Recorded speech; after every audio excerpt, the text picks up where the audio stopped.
Good morning, everyone, and welcome. Thank you for joining us for today's webinar. My name is Sabrina, and I am the Client Engagement Specialist as well as Consulting Services. FOAS Consulting Service is a leading provider of occupational health and safety advisory services. Today, we'll be discussing due diligence and management responsibilities in the hospitality industry. I know time is a precious commodity, so we will get right into it. I'd like to start with introducing our panelists today. First, I'd like to say special thanks to Fatima. Fatima Finnegan is the Vice President, Workforce Initiatives and Industry Relations with the Ontario Restaurant, Hotel and Motel Association and has been with WORMA since 1999. WORMA is the largest provincial hospitality association in Canada, representing 4,000 members and 11,000 food service and accommodation establishments in Ontario. Thank you, Fatima, very much for coordinating this webinar and make it happen. Our 4S panelists today are Sophie and Gordon. Welcome, Sophie and Gordon. Sophie is the Vice President of Operations, Strategy, and Services for 4S Consulting, who holds a degree in Occupational Health and Safety from the Toronto Metropolitan University. 4S was established in 2004 and initiated the use of combined approach of consulting, training, and software systems to help organizations develop, implement, and sustain their occupational health and safety program. As a member of many boards and associations, Sophie is delighted to give her expertise and time. She has received many recognitions and awards for her passion, work, and vision. I'm sorry. Okay. And Gordon Semple here today is an occupational health and safety professional, specializing in training for building and fostering vibrant, inclusive health and safety cultures. With over 25 years of occupational health and safety experience, Gordon has an eclectic background which serves him well when problem-solving real-life situations. While completing his post-secondary education, Gordon qualified both as a Red Seal cook, eventually working as a chef de partie, I hope I pronounced that right, in back of house, and as a sommelier and restaurant manager. As a consultant in health and safety, Gordon has worked with retail food service, restaurants from casual to fine dining, and with resorts and hotels. The unique and diverse challenges faced in hospitality industry lend themselves to finding innovative and people-centered solutions.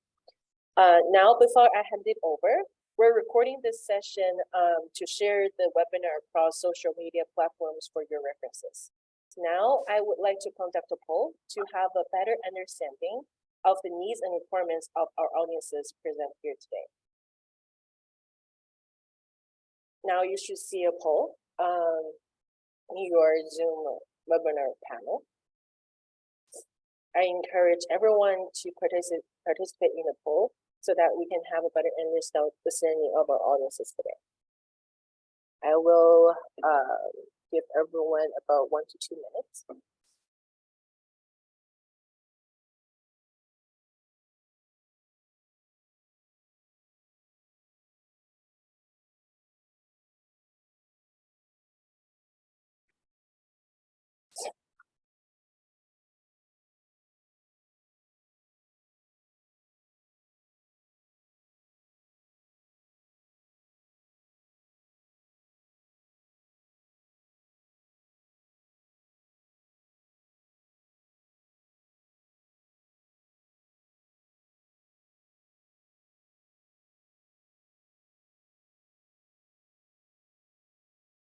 So half of our attendees has participated in the poll. Let's just give everybody another minute to complete. It's a very short poll with only 5 questions.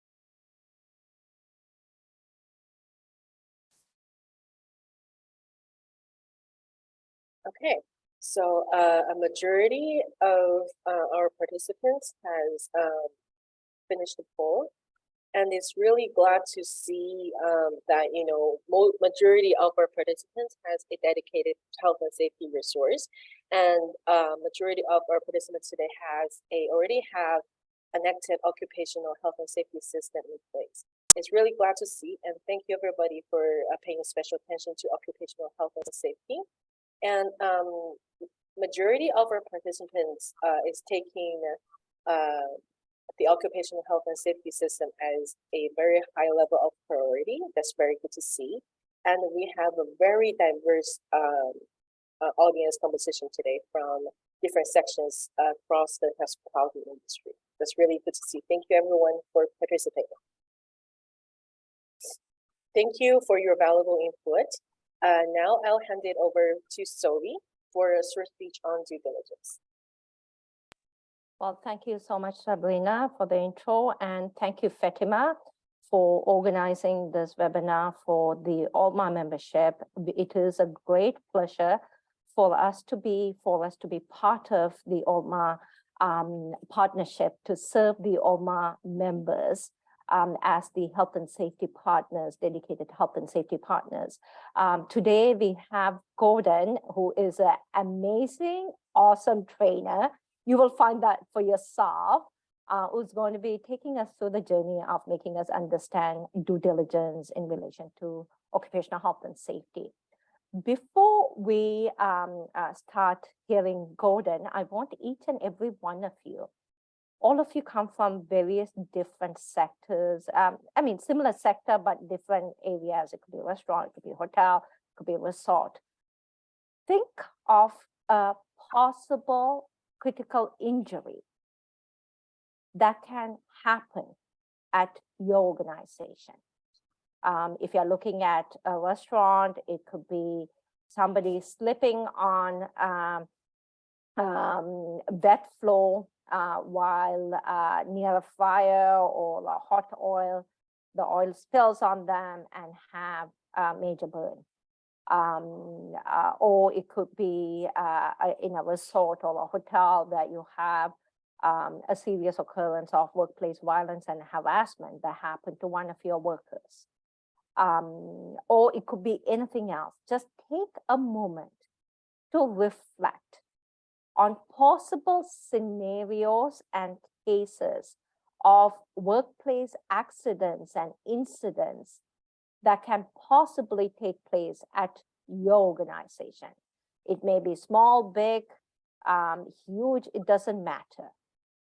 If you have the possibility, because every workplace has different types of hazards and exposures, and it can expose your employees to certain harm. Think about it, reflect on it, and then let Gordon take us through the training.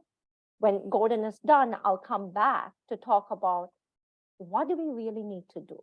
What is our real responsibility? And I'm assuming majority of you are management members, senior managers, or managers within an organization where you have additional responsibilities when it comes to workplace health and safety. And then we'll talk about what are some of the things that you really, really need to reflect on. So with that, I'll pass it over to Gordon. Thank you, all of you, for joining this morning, and you will definitely enjoy this session. Thank you. So good morning, everybody. As Sabrina nicely introduced, my name is Gordon Semple. I'm one of the trainers with 4S. I do have a broad background in hospitality, starting on not only in the safety side. I was a chef de partie, have managed kitchens. I also worked extensively as a master sommelier, qualified through both the court and the ISG, and then worked as a restaurant manager as well. Since qualifying and being a health and safety professional, I've worked in many kitchens, many restaurants, but also with hotels, resorts, and conference centers in a large number of capacities. Then today we're going to look at due diligence and what it is, why it's important to us, because here we're looking at how do we reduce risk? How do we document the good work we're probably already doing and make sure that we not only cover it for legal reasons, but we're also covering it because it's the right thing to do. Because in the end, we serve our people who work with us, we serve the customers who come to us, and the communities we live in. So we want to be the good, conscious corporation. We want to be responsible so that we can give the best service altogether. So let's see if you could advance the slide for me, Sabrina, that'd be great. So I don't have control from the side. So when we talk about due diligence, we have to take a look at what are our functions as managers. The first thing is that the Occupational Health and Safety Act is really quite clear in the fact that one of the main duties of employers is echoed in the duties of the supervisor.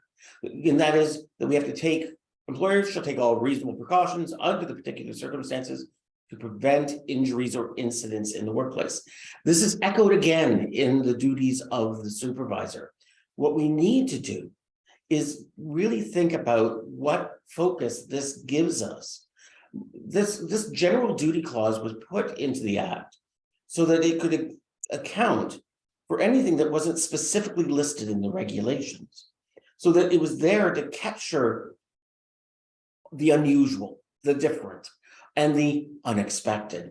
And anybody who's worked in hospitality knows that mainly what you get is outside the box. It is the unexpected. And it's these different things that we deal with.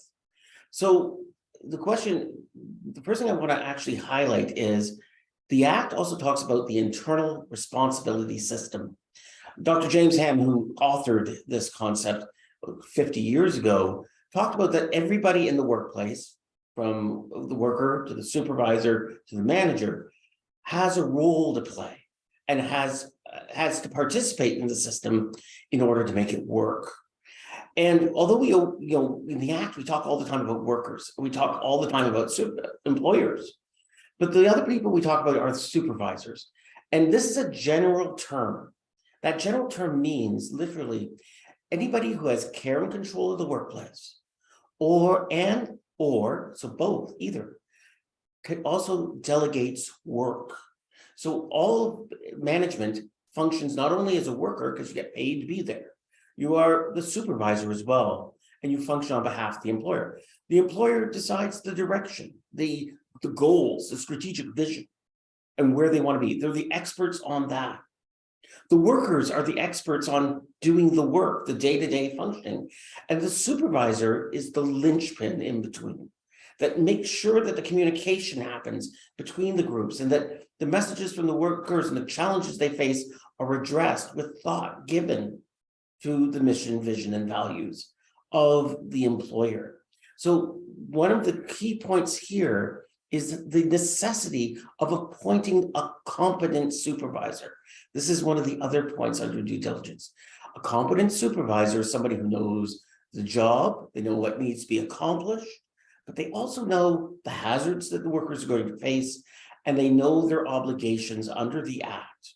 And that's what we're going to talk about today, is we're going to talk about how do you do this effectively, and how do you do this in such a way that it reduces the risk not only for the organization, but for yourself. So that because we want you to feel that you are competent and that you know that you are, so that you can perform the work in a really effective way. So an employer, in order to prove their due diligence, to make sure that it's not only that they have done the right thing, but they can be seen to be doing the right thing as per the Act, they must implement a plan to identify possible workplace hazards.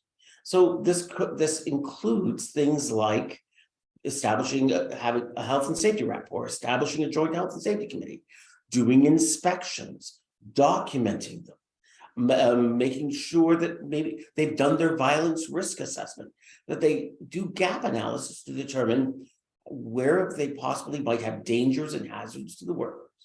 But additionally, what do they do? Well, those are the second point, carrying out the appropriate corrective action to prevent accidents or injuries. So in other words, they spot the gap, they fill the gap, and they do it in a systemic way. It's not, just like for all of us, it's all about the prep. It's all about coming at it from the point of view that we need to go in knowing we have got our checklists, we have our standard order of service, we have standard operating procedures, we do housekeeping, we have preventative maintenance. All of these corrective actions are exactly what we want to do to make sure that we're carrying out the plans, the policies, the procedures, the safe work practices. And the really big point, and I can't stress this enough. In fact, I'm going to give you my father's line, which I really hate the fact that, you know, as I get older, my mother and my father seem to come out of my mouth as I'm delivering things, and occasionally even my grandmother. But here's the thing. Short pencils are better than long memories. We need to record and document the activities to make sure people understand we've done the work. It is important that you do it. That's the main thing. But it's important for you that you document them so that you can prove not only did you did the right thing, but that it can be seen and understood and proven that you did the right thing. Okay, if we can advance the slide, please, Sabrina. So that is where we get the first steps. We perform a risk assessment or a gap analysis. In fact, I have a really good idea that as managers, senior managers, people who are in the industry, you're doing this all the time. Lord knows I did, where you're constantly in gap analysis. You're living the dream and spotting the gaps and filling them. That's what we do when we're in service. We spot the gaps, we do risk assessments all the time. So in the case of occupational health and safety, what does this look like? It can be your daily walkthrough. It can be constantly being vigilant with guests and with patrons and with the staff members to make sure they have the materials and logistical chain that they need. And so we spot the gap, we fill the gap. And what we need to do is make sure that we hire competent supervisors. And again, I'm going to outline what the competent supervisor is. You know, the reason I'm repeating myself is it's that important. We hire people that have the skills, knowledge, and ability to perform the function of a supervisor, that they inform the workers of the hazards that they will face, that they know the act, that the part, not the whole act, the parts of the act that are applicable to the work they do. And then they know how to delegate the work in an effective way. One of the things that's expected of competent supervisors is they provide, and the way it's written in the act is this way, they call it written instruction. So here's the thing. Written instruction doesn't mean that every day you're writing out a long list. What it means is that you communicate them during a briefing or a crew meeting or toolbox meeting or whatever you're calling them, or even a briefing before a service or the day starts. And there's maybe a communication log. That's a written communication. Maybe that when you're reminding people about hand hygiene, that there's a poster above the sink that spells out how do you wash your hands and the instruction that employees must wash their hands before returning to work. All of those posters and those ideas, the Health and Safety Board, the Order of Service, are written instructions. So we'll keep that in mind. Number 3, depending on the size of your establishment, the employer has to make sure that the employees, that if you're 0 to 5, you don't need a health and safety representative, although I always recommend it. If you're from 5 to 19 workers in your establishment, you need a health and safety representative representing the workers to talk to the employer to provide transparency about health and safety matters. And above at 20 or more, you need a health and safety committee. Well, in your job as a manager may or may not be to make sure that the person's appointed to the committee. But what you need to do as a manager is respond in writing in a timely manner to the requests from the committee for time to do inspections, for access to areas and information, because they, as members of the committee or as health and safety representatives, they are entitled to it. They also have an additional measure of confidentiality they have to maintain. So you provide support. And when you do that, you document it. One really important tip for you today is this. Now, one of the things I didn't mention in my introduction is that I've been also, I've been a union steward, I've been a health and safety rep, I have been the president of the union. I've also been a worker, a supervisor, a manager, and a director of a major corporation. I have done this at every level.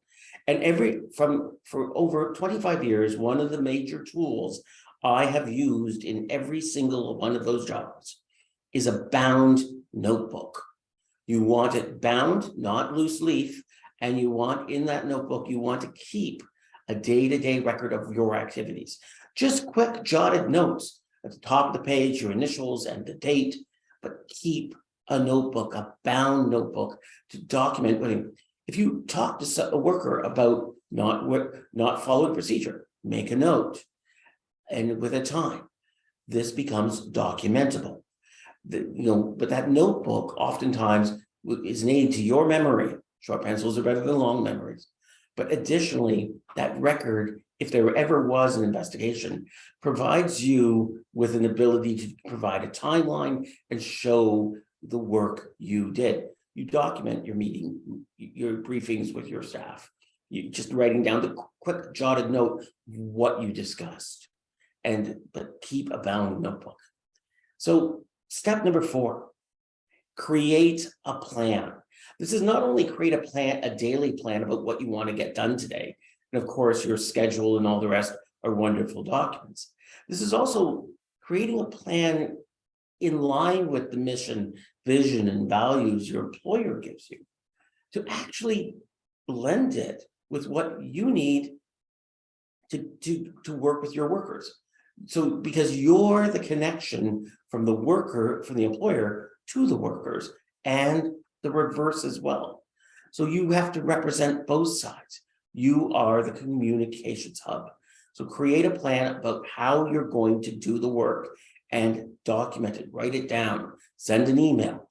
If you had a hallway conversation with somebody, send them a follow-up email saying, as we discussed in the hallway today, this is what I heard, A, B, C. That's documentation, that's due diligence. Because otherwise you can't document the hallway conversation, that's anecdotal. But sending the email will save you. Finally, we hear about SMART goals all the time. Are they simple? Are they measurable? Data wins. Our feelings are important. Evidence wins. So simple, measurable, achievable. Okay, I think I always work towards the best practice, but I also know that the road to best practice and excellence starts by making the first step towards compliance and beyond. So we want achievable goals, we want them realistic, and we want them timed. Make sure that you have goals and that you revisit them every once in a while and write them down. And the timed, making sure that they are, so it gives you the evidence, and make sure they're blended with your key performance objectives. Make sure that they're blended. In fact, I would always suggest making safety one of your key performance objectives. And by the way, since that's documented with HR, that's also due diligence. Okay, Sabrina, we'll move on. Thank you. Because documentation is vital. It's going to, if the Ministry of Labor was ever to come in, or even lawyers come in, if there was, heaven forbid, ever a court case, they will look for documentation. So make sure you have your logbook. Make sure that you keep inspection checklists and the rest. Scan them, put them somewhere where they can be found, and make sure they're signed and dated. Make sure that you keep past copies of policies and procedures, safe work practices, and that they also are living documents, that they're not rules-based, but they're actually based in principles and they're applied consistently. From hard experience, including dealing with the Ministry of Labor in many investigations, if it's not recorded, dated, and signed, they will not count it. You may have done the great work. I believe you, but they will want to see some way of proving it was you or somebody else, And okay, just a second, I think I'm still here. Okay. So we want to make sure that that we are there and we're working with it. Additionally, you're not alone. You don't have to be alone in this. One of the things that we look at all the time is the fact that, there are certainly places like consultants, but the thing is you work with the workers and the employer. More importantly, there are many resources out there. There are places like 4S consultancies. There are governmental websites like the Canadian Centre of Occupational Health and Safety, or even OCAL, the Occupational Health Clinics of Ontario Workers, that provide many excellent and inexpensive resources to help you do what you need. And yes, you can move on. But the next thing I'm going to give you are a few cautionary tales. Now, these are a little bit older, but there have been current ones. But these ones I can talk about because they've gone through the Ontario Labour Relations Board. And so in 2014, a Toronto sports bar had an initial visit. And what we're seeing, by the way, is the Ministry of Labour is visiting hospitality much more than they ever have before. But in 2013, what happened is they got visited by the Ministry of Labour. They were a large sports bar with 40 some odd employees, and they gave them some orders. And the orders were that they had to establish a joint health and safety committee because they had over 20 workers. They had to maintain material safety data sheets, now safety data sheets for chemicals. And they had to make sure safety mechanisms like guards were put on machines. And they had to establish basic policies on health and safety and violence and conduct a violence risk assessment. All of these are absolutely basic requirements of the Occupational Health and Safety Act. And they gave them 3 months to come into compliance. They even gave them information on where they could get the resources. And I happen to know the inspector who gave this order. He even gave them a note about the current WSIB program that would help them do this, and they would qualify for a rebate. 3 months, they thought, they won't do anything, we'll just keep going the way we are. 3 months later, they came back, they'd done nothing. They gave them a warning, they gave them another 3 months. Finally, they came back after 6 months of the initial, they had still done nothing, and at that point, they charged them. And after all was said and done, they still had to do all that work, and they received a fine for $110,000. By the way, with the new increases on fines, which just happened in last July, if that was today, that fine would have been more in the neighborhood of $250,000. We can keep going, Sabrina, please. Thank you. This one is really cautionary for having worked in this and read this case previously. It's one that concerns me because there were so many simple things that they could have done. In 2005, Queen's Landing in Niagara-on-the-Lake was fined $50,000 for a worker who slipped and fell in the hot oil. They pled guilty. It reduced their fine, otherwise it was going to be much higher. And they pleaded guilty for not having written procedures in place regarding the handling and disposal of hot oil. And in fact, even the comment from the Ministry of Labour at the time was, it didn't have to be a full formal policy and procedure. It just had to be written instructions. It could have been laminated and put on the wall, but they wanted to see something in writing. And they issued the charge under the general duty clause that the employer take reasonable precautions. And in the end, it cost them $50,000, but the bigger cost, reputation, and also a worker received third-degree burns, and it was never the same again. This is as permanent scarring. It's more about the people than the money for me, and I think it is for you as well. Finally, and this goes to the point Sobi was making at the very beginning.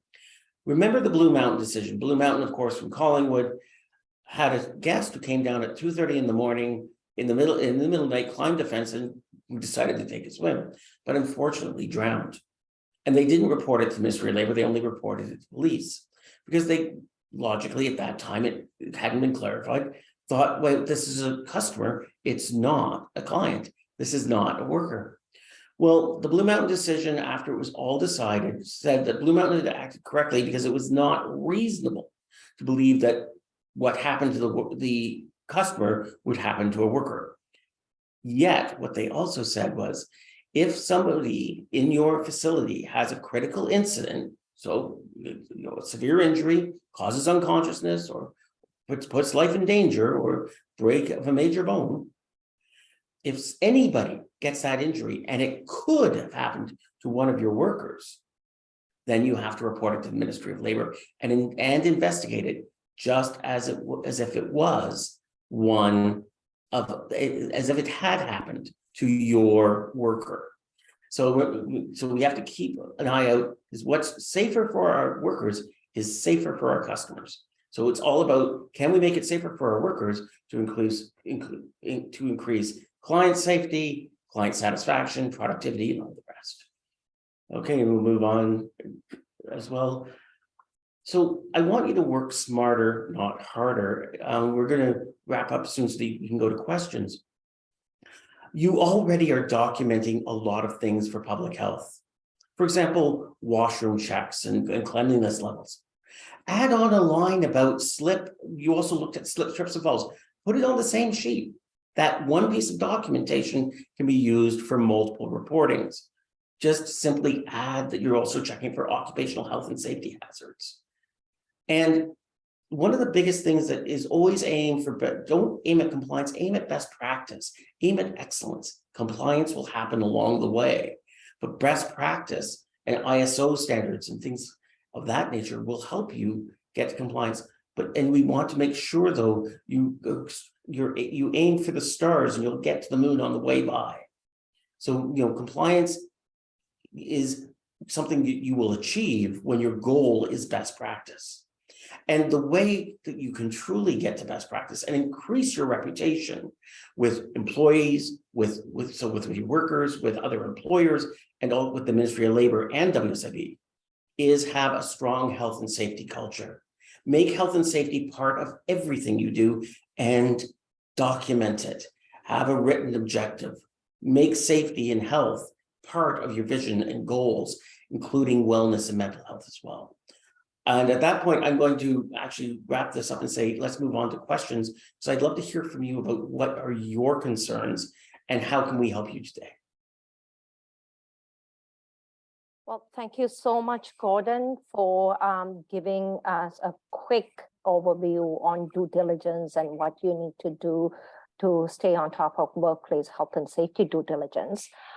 Those of you who are here this morning, just to summarize some of the main points that Gordon has said, being an external auditor, ISO lead auditor, from varying the lens of an auditor and a compliance, from a compliance perspective, what I always tell my clients is that put it in your budget to do a gap analysis of your safety management system. It is a great due diligence tool. It doesn't matter how big you are, how small you are, at least depending on your size and nature of your business. It could be yearly, it could be every 18 months, or at least every 24 months. Get a third party who is unbiased in their opinion of what it should entail in a health and safety management system. Come in and do a gap analysis, a detailed gap analysis. I have seen gap analysis with 2 pages long, asking various different questions. It doesn't really justify all the things. You should define an audit tool that is standardized audit tool that you should be doing for a gap analysis. To look at the entire health and safety management system and see how well it is implemented in your organization and get a report card. This report card is your due diligence tool because as per Section 25 in the Occupational Health and Safety Act, you shall do everything reasonable under the circumstances to protect your employees. How can you prove due diligence for that you have done everything reasonable under the circumstances? Well, you can actually use the gap analysis, the safety compliance audit or the review to say, well, I got experts to come in and do a gap analysis and gave me identified opportunities and priorities for me, so that as a management team, we are working on making improvements as part of our continuous improvement plan on a yearly basis. These are the priorities that we have identified. Every year, senior management, as part of Joint Health and Safety Committee, you should come out with your continuous improvement plan for the year, that you clearly identify priorities for workplace health and safety that you need to, improve or fix or, establish or implement wherever you are in your health and safety management system. It may be to create a new policy and a procedure, whatever it is. That should be identified. You should have a responsible person assigned to it and have some sort of a timeline. Then you should go back and make sure that you have complied and you have completed that and put a completion date to it. So meeting minutes from Joint Health and Safety Committees or safety reps reports do confirm as your due diligence documents. You have identified something, you have taken action, and you have corrected something. Your workplace inspection reports plays a very crucial role. So gap analysis, I would highly recommend for those of you to put it as part of your budget. They can range anywhere in between a couple of $1,000s to a few $1,000s, depending on the size and nature of the organization. It is like buying insurance. You do need to spend the money. Get a professional who understands the full scope of safety management system to give you a clear-cut understanding of where you are with your health and safety management system, your programs. Then make improvements. Please go ahead, Gordon. Well, I just want to really echo what you're saying. One of the things the Ministry of Labor, if there is ever an investigation, and lawyers will look for, is did you spend time, money, energy, and resources in, for example, a consultant, an exterior auditor coming in is one of those, and it goes towards proving due diligence. And one of my favorite actual proof of due diligence with the committee is when the committee gives a written recommendation in writing, and the employer has to respond under the act within 21 days. It's just a documented conversation, and it goes so far. But the thing is, in your point about the outside consultants, I have 2 points that I want to make. The first is, you can't see what you can't see because you've gotten so used to it. You can't see it anymore. It's not that you're complacent. It's just, we've all got it. We've all got the thing that we've meant to repair for 3 hours, three months in our house, and we keep stepping over it. But the thing is, somebody comes in from outside and says, have you noticed that? That is due diligence. The fact that you have somebody coming in from outside with a new set of eyes. The other one that I wanted to mention, and it's something that the WSIB, they have the WSIB Health and Safety Excellence Program at the moment.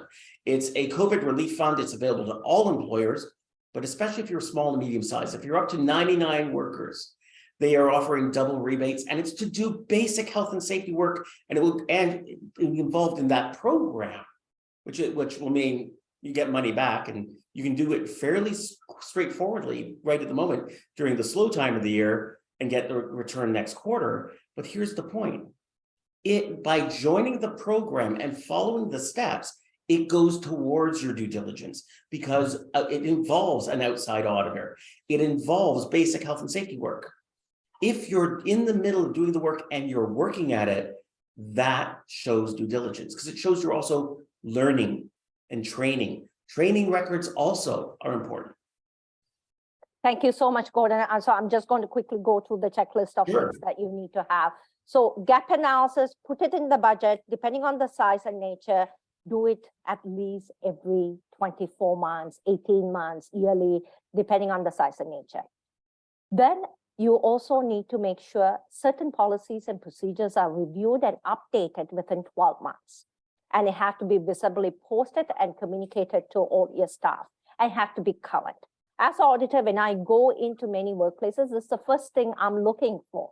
If I see something that has an old date that's beyond 12 months, 2 years ago, 3 years ago, that tells me a lot about the organization's culture for their health and safety. When it's within the 12 months, it says it at least gives us the first impression of, you know what, they're following the basics. Every time when you hire a new employee, especially this particular sector, it is a revolving door. People come and go. You do need to have a process in place to train each and every staff that is coming into your organization. There are 4 mandatory training everybody needs to take. I don't know how many of you, I have done this session over and over again, many times to many different audience, and I will still have a good 50% that says, I don't know all the mandatory training. There are 4 mandatory training in Ontario. Every employer have to make sure their employees takes. Workplace violence and harassment, AODA, basic duties and responsibility under the Occupational Health and Safety Act, and what is the next one? WMS 2015. So these are 4 training that every employee needs to take, despite where you work. You do need to have training records for each and every employees who are at your organization. And you should have some sort of orientation program for your organization.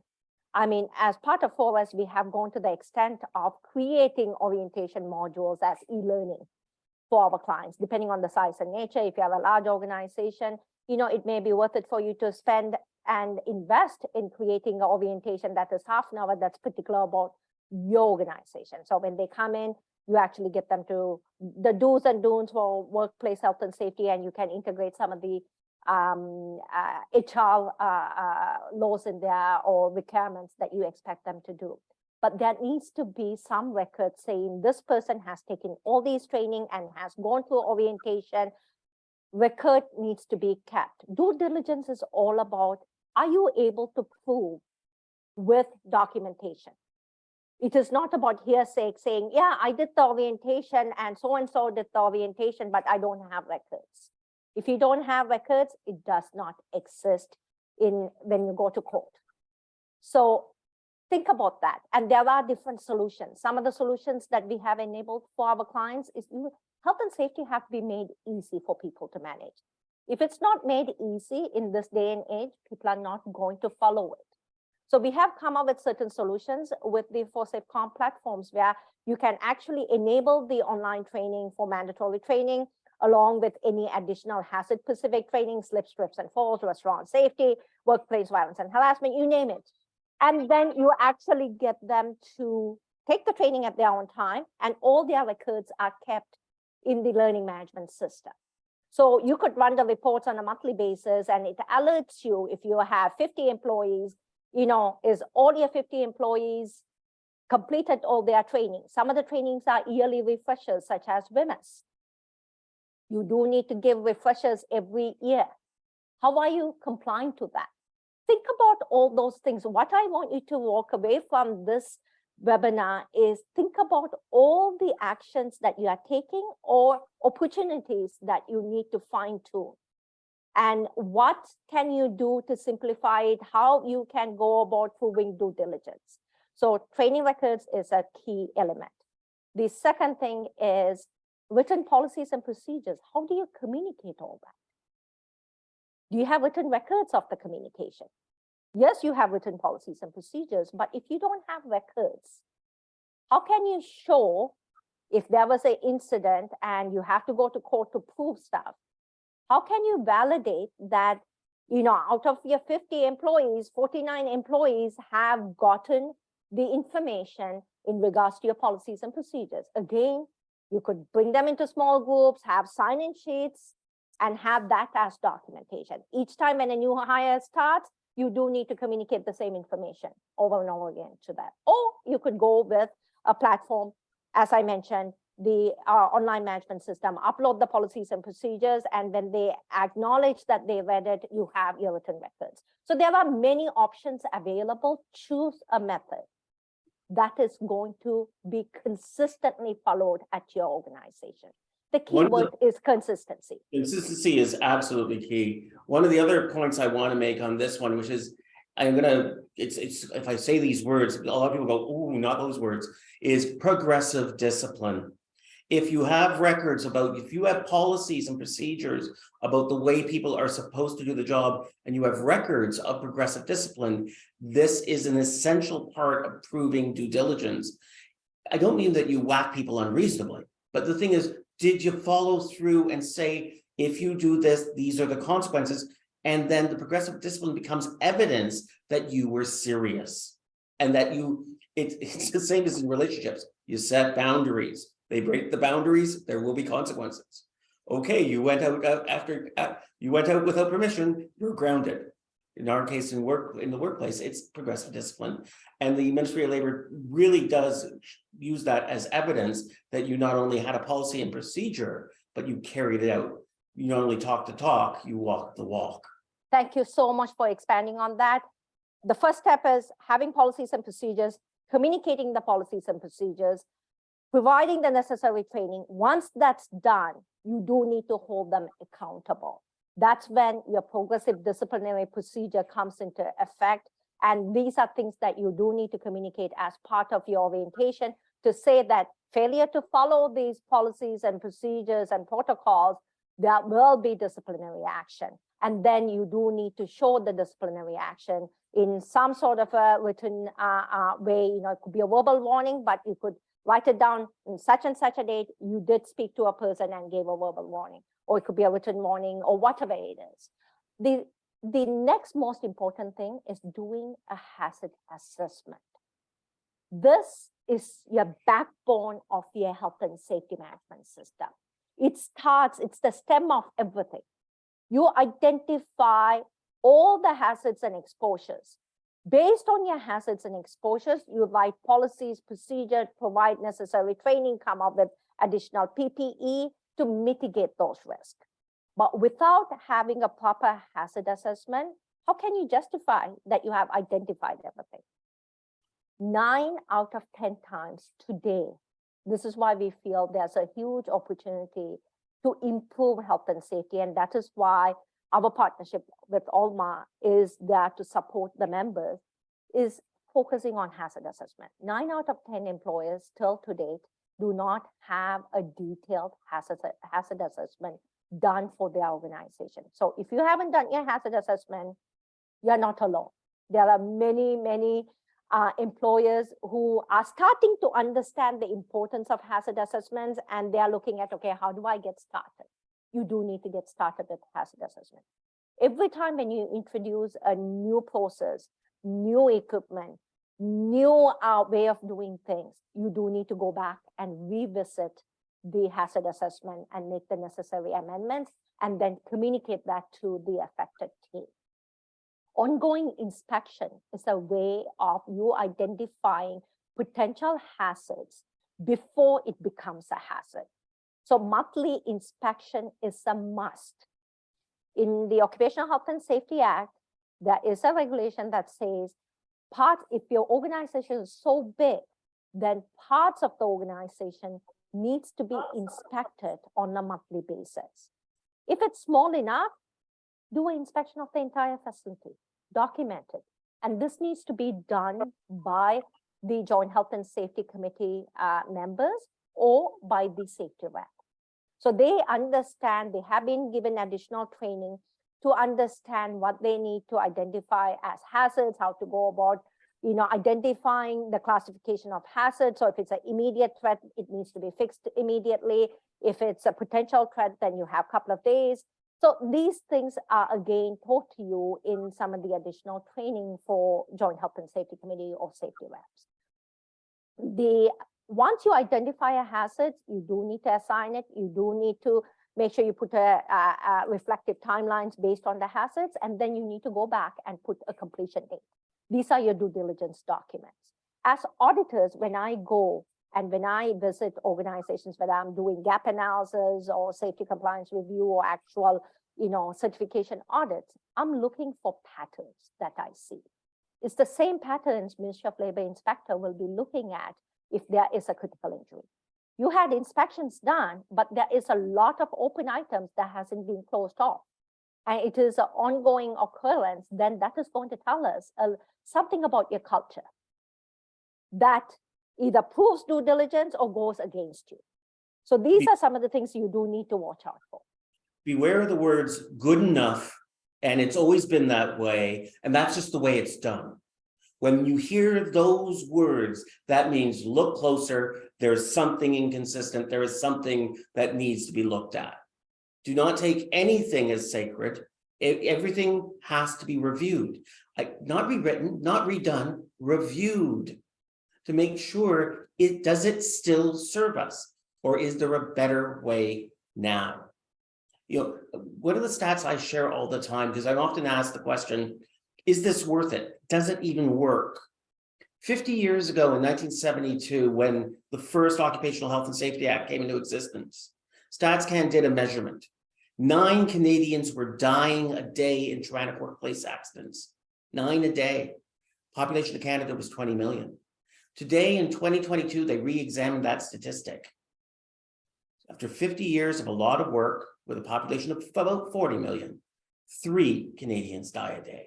Still way too many, but we're doing 600% better because of the work of people like you who care enough to document what they're doing and make safety part of everyday life. We're making progress. We need to make more. And the last point I will add is accident investigation. So inspection is a proactive process. Investigation is a reactive process. So after something happens, you do a thorough investigation to identify what went wrong.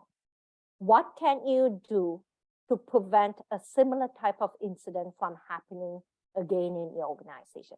That is the whole purpose of a detailed accident investigation. It is not to find fault at, who did what and, who you are going to blame for what happened. The whole purpose of accident investigation is to come up with preventive strategies to minimize or avoid the occurrence of something similar in the future. So accident investigations have to be done. People who are doing the accident investigations need to be trained on the details of accident investigation, why you do it, how you do it, all those protocols, and then come up with continuous improvement plan and preventive measures. Those preventive measures have to be communicated to the affected workplace parties. And there have to be some sort of a records to show that the communication happened. Again, these are your due diligence documents.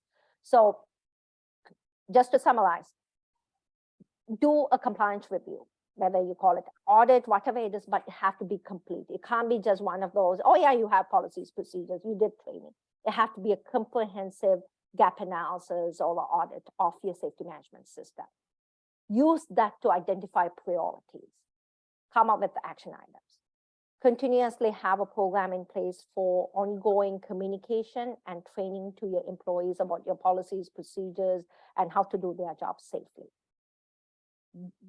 Monthly inspections, meetings, investigations are ongoing process. This is not something that you got done, you have a nice health and safety manual that is in somebody's desk or somebody's computer, therefore things are happening. No, do not assume that. You do need to keep a program alive. At Forest, if you come to any of our offices, you would see, our mission and vision where we say we work with our employers to bring them into compliance, and then we give them the tools that are necessary to make sure that they're staying in compliance and keeping their health and safety program alive. Their health and safety program have to be alive at any given time. It's not something that you say, oh, I'll get to it when I have some time. So think about all these things. Any help you need, we are here to work with you. As Gordon mentioned, the Safety Excellence Program is a great way for you to get started in either rebuilding your health and safety management system or having opportunity to implement policies and procedures. Don't sit there, and if you have less than 99 employees, they're giving double rebates. Take advantage of it. On average, if you paid about $7,000 in premiums, you can go for 5 topics, work on 5 topics at a time. When you successfully implement, you can possibly walk away with about $11,000 in rebate. $1,000 for signing up and $1,000 for each topic successfully completed and validated, and times 2. is what they are paying with the double rebate. So that's $11,000 per topic. And we have been working with many of Alma's clients and other clients as well, where we have started this journey. And because the double rebate is available till end of December 31st, you have the possibility of actually doing 10 topics. Do the first 5, complete it, then move on to the next 5 before December 31st. So again, those are opportunities that are there for you to tap into some additional resources and funds to keep on improving your health and safety management system. Sorry, it took a little long to get into the details. If you have any other questions, we are here to answer any of that for you. So we'll use the next few minutes to answer any questions you may have. Thank you so much, Gordon and Sophie. I think we have a great discussion that is very informative and educational. When you were doing the discussion, I actually see one hand rising now. But if you want, you can type the question in the chat box on your Zoom control panel. And also, I received one question asking us, how does an employer establish a due diligence program? And I think Sophie and Gordon had established on that question a little bit. And there's another question that I received is, what resources can I get to help me invest in my OHS system? And then I think Sophie mentioned that WSIB Accept program is a good point to start. Okay, and another question we have right here says how to be prepared to react in an emergency. Gordon, any thoughts on that? Well, the first thing is the time to, I'm glad that you're asking that question now, because the time, for example, to learn to use a fire extinguisher is not during the fire. The first thing is that you want to have your emergency plans in place, good policies and procedures and drills for helping people understanding what they need to do, assigning an emergency response team. There's lots of excellent materials out there for this. But the thing is, establishing your emergency procedures well before that, so that people know what to do when the situation arrives.